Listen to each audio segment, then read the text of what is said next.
Hey everybody, it's Wendy. In case you didn't know, David finally got off his butt and finished his book, True Crime and Consequences.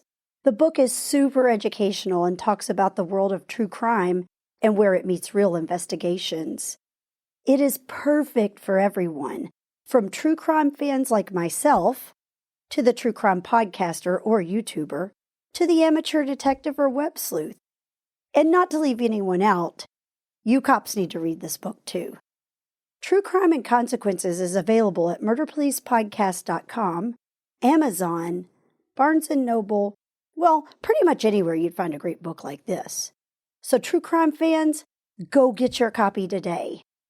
Good things and the bad things that will bring these communities together to ultimately help families and victims. That's what this is all about. Yep. That's what the true crime community is. I mean, at its heart, this beautiful thing called the true crime community, the true crimers, like you said, I call them in the book, beautiful people. Yeah. Beautiful people. Warning. The podcast you're about to listen to may contain graphic descriptions of violent assaults, murder, and adult language. Listener discretion is advised.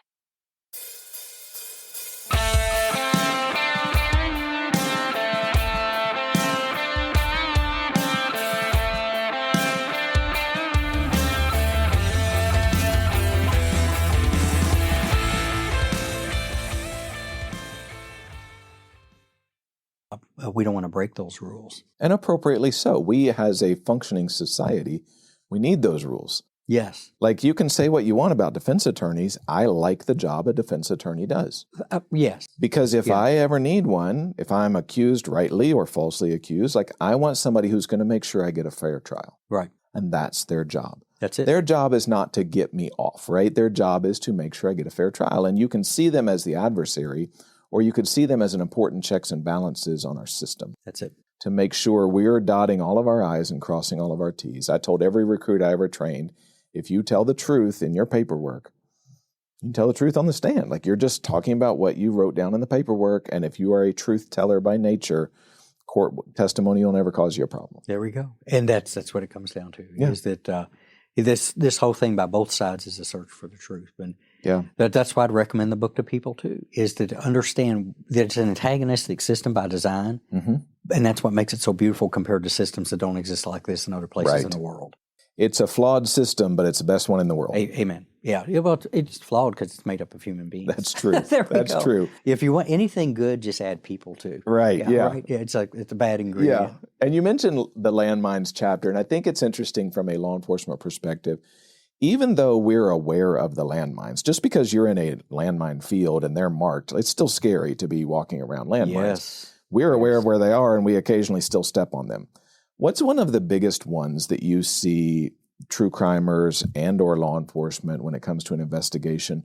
What's one of the biggest landmines that you think, if there's one problem we want to prevent with this book, what would you say that is? I think an overall, if I looked at the minefield, the biggest thing when I enter the minefield is the oversharing of information. Yeah. And that's hard to pinpoint because there's so many ways that can happen. Once I get into the minefield, I think for all of us is any of the constitutional issues that can be very vague. They can be, we know what the Fourth Amendment is. Right. But I talk in a book about Judge Harold Rothwachs, wrote a very good book. He has since passed, called Guilty: The Collapse of Criminal Justice. And I've mentioned him on the podcast before. And the complexity of the Fourth Amendment is not cut and dried. It is in principle, but he made a remark, I think, in his book that you could take 3 Supreme Court justices and put them in a backseat of a patrol car, and a cop could pull somebody over and have a certain set of facts, and he said the justices may not be able to tell that cop what to do in that moment. Yeah. That doesn't mean it's a lost cause. It speaks exactly what you just said. This stuff is not easy. Even when you're trained in it, there can be little inadvertent missteps when you have no knowledge of it all. You know, for example, I caution people about, you said it best. They can observe and see things, have conversations that we would require paperwork and affidavits and sworn media for. The thing is that while you can do that, you can illegally be on somebody's property. While you can do that, you can illegally take things from their property. So this thing that you feel like you're doing right Could be a burglary or a theft. Right. In some places, Kentucky's a one-party state. When we get a statement from somebody, in some places you can probably get on the phone and talk to them and record it. In other places, you'll be in trouble. Right. And so you and I worked under the sword of Damocles for you and me was fruit of the poisonous tree. Yeah. A misstep in the beginning kills everything down there. Yep. And it's not that solid for somebody in the community, but the same principles would apply. Mm-hmm. And I talk in a book about how we could lose things at a suppression hearing because of that. But the biggest thing is being careful not to be criminally charged yourself. Yeah. There we go, is to be very careful how we step on that stuff. Yeah. And I think, you mentioned the legal aspects, and I can only talk Kentucky law, but it's general across the country that if I'm a true crimer and I'm investigating, which is a gray area and that's a dangerous area, if I'm at a crime scene, I'm at somebody's house that I'm talking to them about this case, that can get squirrely pretty quickly. But if I'm there with the intention of recovering a piece of evidence or taking something, to your point, remaining unlawfully in a residence with the intent to commit a crime is burglary. Yes. Most often a felony, by the way. Correct. Most often a felony. Even if I don't do it, just remaining unlawfully with the intent to commit a crime. Right. And because I went in there with that intention, if I see something, I'm going to take it. That's a guilty mindset. And so I think this book can clear up some of those things. If I'm just going to go in there and ask questions, I don't have any intent except to quell my curiosity, for example, there's no crime there. Yeah, that's different. But if I'm actively looking for evidence to take with me or things like that, or I'm going to assault this person who I think caused this crime, which is an extreme case, but those people exist. That's happened. That's illegal to be there for that purpose. That's a whole nother. The average public doesn't know that. Right. Once again, good intentions that could get you criminally charged because you're trying to help a case that you don't know enough about to help. Right. When you talk about those, there's a whole genre out there of pedo catchers. Yeah. And they rope people in, they bait people in, and a lot of times they physically assault them. Or again, here's the thing: if you play that game and you get your pedo, and you call the police, be ready. I mean, because you did not do that, even though you felt virtuous about it.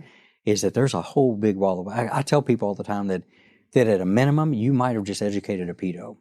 Yeah, because the likelihood of you engaging in a criminal prosecution based on your work is like next to zero. Right. Make them smarter. Here we go.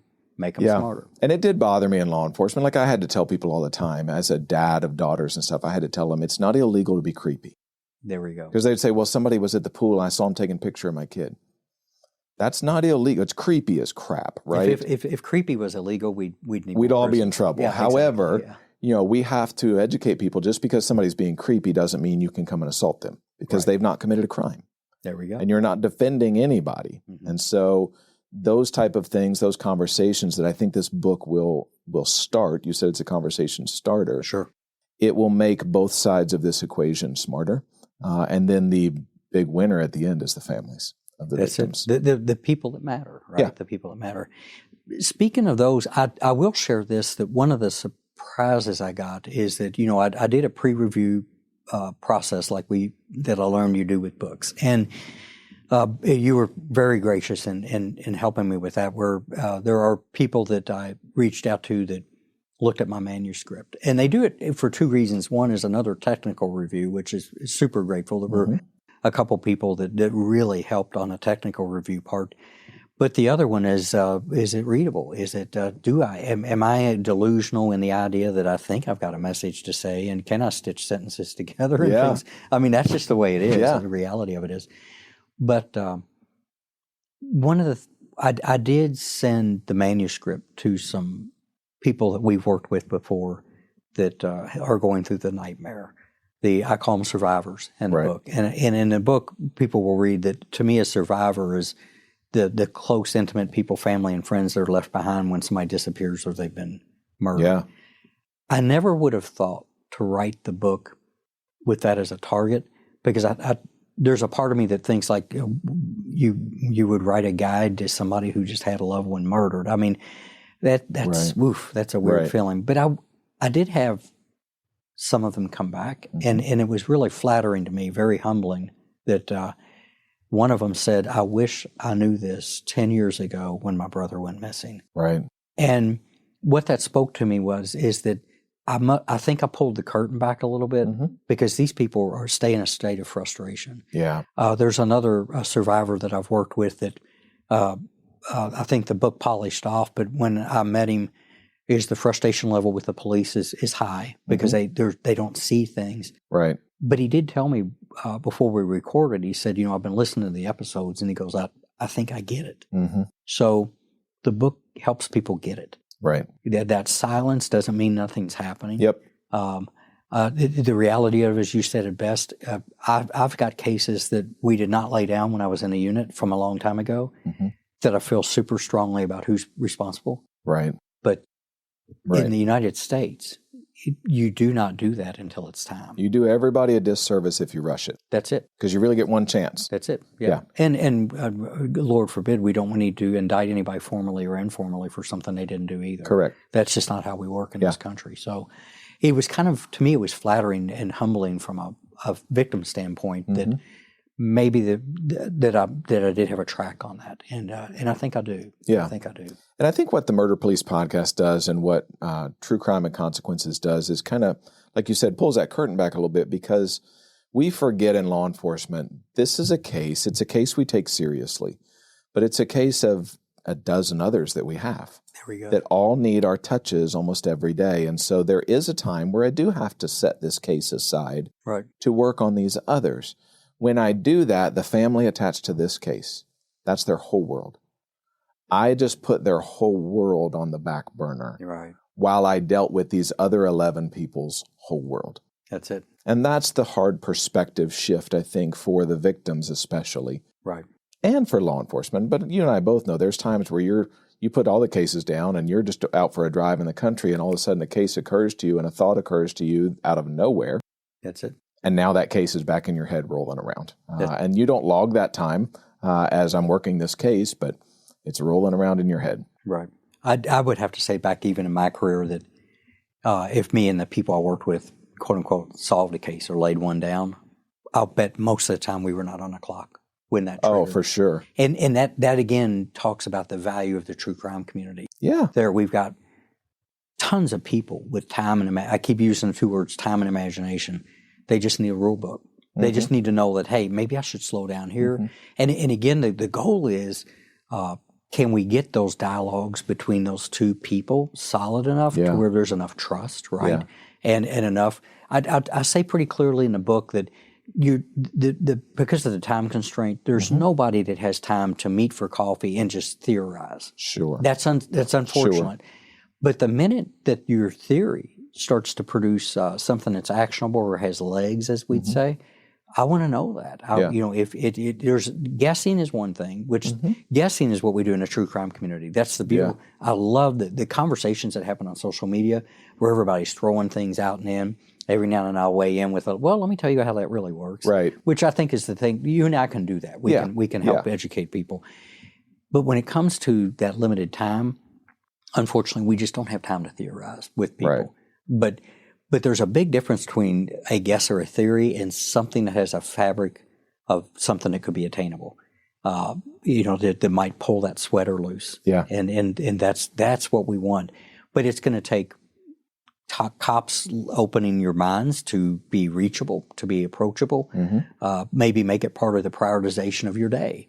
Is that I'm going to anchor out so many times a week, and again on the other side is for the people who make that approach. Who are you?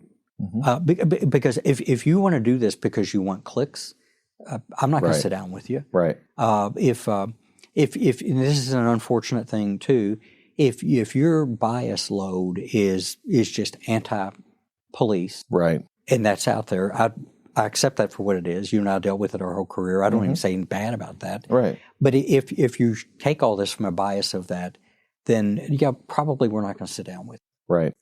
Because you're not really bringing anything to the table. But if you're really, truly virtuous, and there's a part to you that this person and their family, what they're going through means something to you, then let's rock. Let's go. And I think for the true crimer, the understanding of you do have 12 other cases. Yes. This case, for whatever reason, strikes a chord with me. So I'm really just kind of exclusively working on this case right now as a true crimer. I can give it time, you can't. Amen. And I'm going to share whatever I discover with you. I think that if it's approached that way, it's not, you're not doing your job. Right. From a true crime standpoint to the detective, it's, I know you're busy. I have time. Some of these true crimers are retired people, or they have a little bit of money. They're not necessarily needing a full-time job. This is a hobby. This is a passion. And so why not harness that person's time and passion, like you said, to say, I'm happy to see whatever you've got. It takes 5 minutes of my time to validate them. Or start an email chain, a thread, or pick up the phone. And I'll say this with great confidence, is that when I did this, it was several years ago. Right. We joke all the time about the modern advances that we didn't have. I will say this, that had this genre been as prevalent and available as it is today, the whole true crime community, for me as an investigator, would have been a channel that I would have tuned into. Yeah. And hopefully, because we've had a lot of technical advances, but nothing stops just gumshoeing and hard work. As an investigator, I would have embraced this world, because again, I talk in a book about people would come to headquarters and say that thing. Yeah. And most of them weren't like working the case per se, but now take that, they stumbled across it. They had different motivations sometimes, but now take somebody with a good heart, which I think most true crimers are, and let's get this stuff together. And you and I are old enough, David, we're almost dinosaurs, that we, when we did this back in the day, you had to go and knock doors. Yes. You had to go and find the lady who sits in the front window, the proverbial lady. I say that jokingly because my office is in the front of my house now. Mm-hmm. I see everything that happens in front of my house through the course of the day. None of it registers until somebody comes and says, hey, did you see a truck drive up here yesterday morning, loud truck, white? Yeah, I did see that truck. Right. About what time was that? Means nothing to me, but I noticed it. How easy would it be today to not knock doors, just have like a Google Dropbox where somebody can say, you can say, hey, there was a truck that drove in this neighborhood. If you got any ring camera footage of it, we'd love to see it. Right. And then they can just throw it in a Google Dropbox. There we go. Yeah. We're advancing at light speed. Yeah. The one, going back to the point you made, the missing link in that is the attitude of the people as to whether they can receive it or not. And I'm not painting all police investigators with a broad brush, but I saw it enough, and you continue to see it. And the idea that let's not hold these people at a distance. Let's make an invitation. Let's make that accessible. Right. Is that in the process, if people do stumble in with the things we're not crazy about, let's educate them.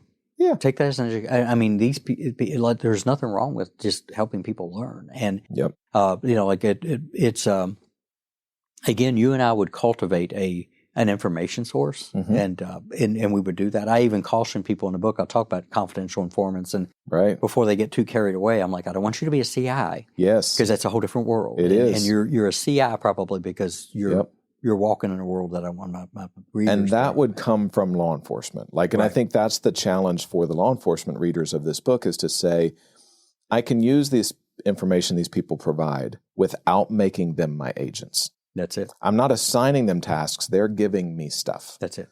In the moment you tell them, hey, I need you to go out and take a look at this stuff and interview this person for me, they become your agent, and that's a whole nother ball of wax. Now we're into the landmines. Correct. There's a part of the book I even tell people that if you start working with an investigator, law enforcement investigator, to your point, and they task you with things like that, that's a huge red flag. Yes. That's a no-no. Is that I can't, hey, why don't you go over to that house and knock on that door and go in and look around, and if they're in the bathroom, can you go through their drawers or their closets?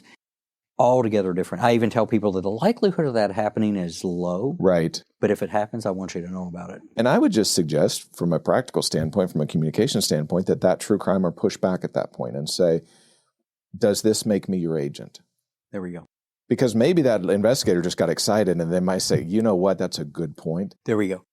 It probably would, so let's not do that. Because sometimes we do get excited when we feel like there's progress being made on the case and that kind of stuff. And we do that in, talking to other detectives, and we're like, I'm going to do this. And they're like, you think that's a great idea? And Probably not, but it sounded good when I said it, you know? So, and there's the purpose of the book again. Yeah. That would go unknown. That would go on. And you can respectfully push back and ask a question. Sure. Would that make me your agent? Yeah. And then we both get better. Right? Correct. If that happens, but you got to, there again, that's why I wrote the book, is that it's not legal advice, but it's 36,000 feet in the view, but that's why I wrote the book. It's like, hey, here's the things. Yeah. And at that point, maybe we do get better together about that and make that remark or whatever. Because if you walk into that unarmed with that information, do you know what that feels like? Yeah. I just got sworn. Yeah. You know, there's a thing that can, now if the investigator is nefarious with that, Right. which is still, I'm going to call that an outlier, but all things are possible. That feels very flattering. Now I'm being tasked, right? Yes. Well, we don't even do that with CIs. Right. There's controlled things we Correct. do with CIs, but those are all under the constitutional and the amendment guidelines that the landmines we do. So good point. Again, back to, that's why I wrote the book. Let's get armed on this stuff. Let me show you. And if nothing else, you're less frustrated. Right. I tell people all the time, you might be the smartest cat in the true crime club. Yeah. You might, But at least you can't say you didn't know. That's the big thing. Like sometimes we make mistakes out of ignorance. A lot of times we make mistakes out of ignorance. And this will minimize some of those mistakes. Right. And actually draw attention to the malicious things that you're doing. Because now you know. Now you've learned a better way. So you write this book. It took a long time to get it out because it's first book and there's a lot of, things in the way of that first book coming to fruition. But now it's out. It's live. We're talking about it on the Murder Police podcast. What's next steps now? I mean, now we have to sell this book. Let's be honest with you. And that's not so that you can retire a wealthy man. Yeah, that won't happen. Nobody makes a killing off writing a book. No. It's the idea of getting information out there. So now, how do we get this information out there? What's going on in your world right now to tell people about this book? You've got some tour dates coming up and that kind of stuff. Talk a little bit about that. Yeah, I've already got a couple tour dates in Texarkana and in Grapevine, Texas, and there's more coming to actually do some book signings, some meets and greets with some true crime community people. So if you're listening to this relatively live, Texarkana people, he's coming your way. Like, rally your true crime community because he's coming your way to a bookstore soon. Exactly. If you're listening to it later, check his website for more dates. Right. Exactly. I'm going to be hitting the road. The next goal is to get into some of the true crime cons, the podcast festivals, and at least start assisting in a panel maybe, but to present on the book itself and to educate people. So that's it. Is I plan on I travel a lot anyway, and to plan on visiting, meeting people, and again creating that dialogue, bringing those ideas to the table. Right. The more educated we are, the better position we put victims and their families in for down the road. Yeah. And so that's the next steps would include that is to get out and meet people, talk to people, develop that relationship. Yeah. That includes, one more time, that includes law enforcement. Yes. I don't want people to and I'm going to throw this out. I was a sergeant of a community services division for the police department for most of my career. If you are a community-focused agency, you need to be contacting David about coming to a bookstore near you, because if there are active true crimers in your community, what a better way to meet them. You bring in the expert to come in and talk about the book he wrote for them and for you, and you're there just as a liaison between the two. And you get to meet the true crime community, you get to meet the citizens who care about this, and you put on a free event, basically, for your department, and you let media know that this is what you're doing. I think that's a huge win for everybody involved. Open that door. Open it up. Open that door. Yeah. Extend that handshake, right? And that's a good one too. So again, because I do believe that I think there's so much room in the law enforcement side of the fence to present and talk about what are the possibilities, what are the things to watch for, and again, reaching out and educating. Yeah. I mean, when police do that, they do it really well. Yeah. I mean, and over the past several decades, we've improved on that. So let's push that over the edge a little bit. So those are the next. So if I'm a true crimer, I'm looking for you possibly coming to a bookstore near me or a crime con near me. If you're not scheduled for a bookstore near me, maybe I have an independent mom and pop bookseller. What do I do? How do I help get this word out? Yeah, approach your bookstore. Okay. I would be really flattered if people asked if the bookstore would carry it. But if you're interested, with the exception of some scheduling things with with FBI leader when I instruct with them is I can come anywhere, and that's a gift I have through all the travel I do. Is that there's really nowhere I can't come. I just have to get it. So if you have a true crime club or a small community or a bookstore, and you all beehive and thrive around this stuff. If you have an advocacy group, if you have any kind of a conference, legal update conferences, anything like that, and you want somebody to come in as a subject material expert on both sides of those fence, I'd be glad to do that. I'd be flattered to get that invitation from people. So just approach, and again, if you go to murderpolicepodcast.com, I've already got a link to actually purchase the book through there. And eventually I'll be adding more links on that, on appearances and things like that to get that interest ginned up. But I think flattered would be the word for me. Humbled and flattered that somebody would ask me to speak. But let's talk. Yeah. And, people listen to the podcast, and there is a celebrity status to this, whether you like it or not. And people are like, well, he's not coming to my bookstore. Listen, he flew not too long ago to Seattle for lunch because he had airline miles that were getting ready to expire. And he's going to stick it to the man by using as many of them as he can to fly to Seattle for lunch. So he's banking airline miles. He wants to come to your store, no guarantees, but you don't get what you don't ask for. So reach out to him. If you've set it up for your bookstore, he probably has airline miles to burn, I'm guessing. I do. So we'll work on that for sure. So I don't want to come off like a loofy person that just flies to Seattle for lunch, but you did. Yeah, I did. But here again, and I did it because I'm tight and I'm cheap, and I didn't want to let those miles go. But again, you earned those miles. I mean, you spent a lot of time and a lot of money on those miles. Oh, for sure. And so why not cash them in to go to a bookstore and hang out with the true crime community and the law enforcement in the area instead of just flying out for lunch? That's my point. Not that you're being frivolous, but I have these to burn, literally. And I believe in this enough. Yes. That I want to meet. Yes. And again, I want the dialogue to just run after this, whether I'm immediately part of it or not, because now, once you start something and you get a conversation going, the exciting part is when people start bringing different dimensions to it. So I'm committed to it.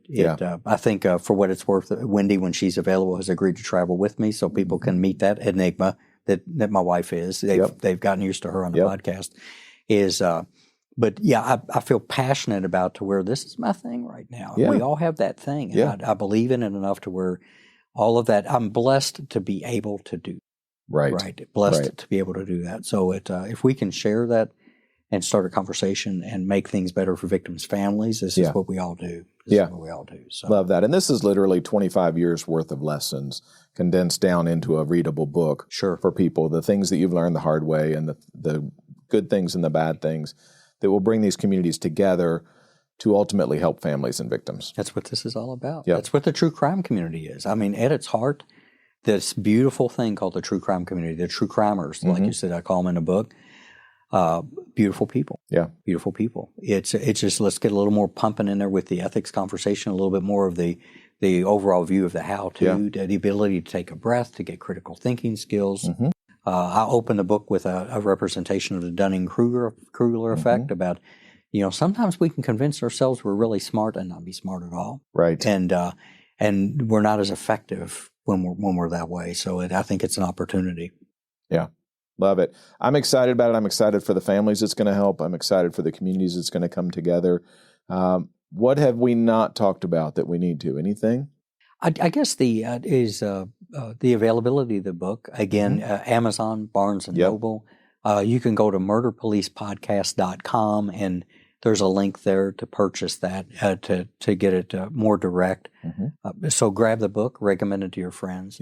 I'll offer this too, that if people have a true crime club or tight community or anything, or if we get together, is that I have the ability to offer maybe a bulk discount to where we can actually get the book in more hands of people, so that if we wanted to have a discussion about the book, that everybody could get a copy at a different price.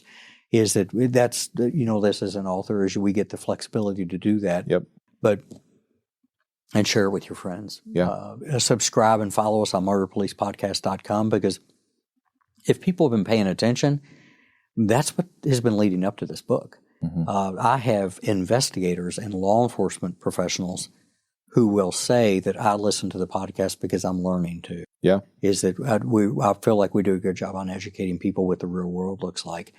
And we would just invite people to express that. And I'll throw one more out there, is that if somebody has somebody that's going through this nightmare that none of us want to walk in those shoes on, and there's a lot of frustration, I would say that this book probably may help them a little bit too. I'm careful about that. I don't want to exploit that, but I wouldn't say that if I didn't get that resonation from the people that are in that box that said it helped them. Well, it shows them that they're not alone, that other people have gone through this horrible road and they're pushing through to the other side. I love that you call them survivors, because that's not a completed thing. It's not, I didn't survive. Like, I am every day I choose to survive this horrible ordeal that my family and I went through. And this book allows me to survive a little bit more every day, because I know there's people out there with good hearts trying to do good things, even when they mess up. And hopefully this book will cut down on the mess ups and just show their hearts. It's all do good work. I mean, it's all about finding the truth. It's not about being right. Yeah. It's about finding the truth. And that's rule number one. Yep. So. Well, congratulations on the book. Long time coming, finally out. It's going to help a whole lot of people. This completes my hostile takeover of the Murder Police podcast. I'm honored that David asked me to come out here. Honestly, I kind of said we're doing this, and he said, let's go do it. So here we are. You may or may not see me again, but thank you so much for tuning in. Go buy the book. Go contact your booksellers. Find him at a crime con. Contact him online. Let's push this out and help as many people as we possibly can. The Murder Police podcast is hosted by Wendy and David Lyons and was created to honor the lives of crime victims, so their names are never forgotten. It is produced, recorded, and edited by David Lyons. The Murder Police podcast can be found on your favorite Apple or Android podcast platform, as well as at murderpolicepodcast.com, where you will find show notes, transcripts, information about our presenters, and a link to the official Murder Police podcast merch store, where you can purchase a huge variety of Murder Police podcast swag. We are also on Facebook, Instagram, and YouTube, which is closed caption for those that are hearing impaired. Just search for the Murder Police podcast and you will find us. If you have enjoyed this podcast, please subscribe for more and give us 5 stars and a written review on Apple Podcasts or wherever you download your podcasts. Make sure you set your player to automatically download new episodes so you get the new ones as soon as they drop. And please tell your friends. Lock it down, Judy.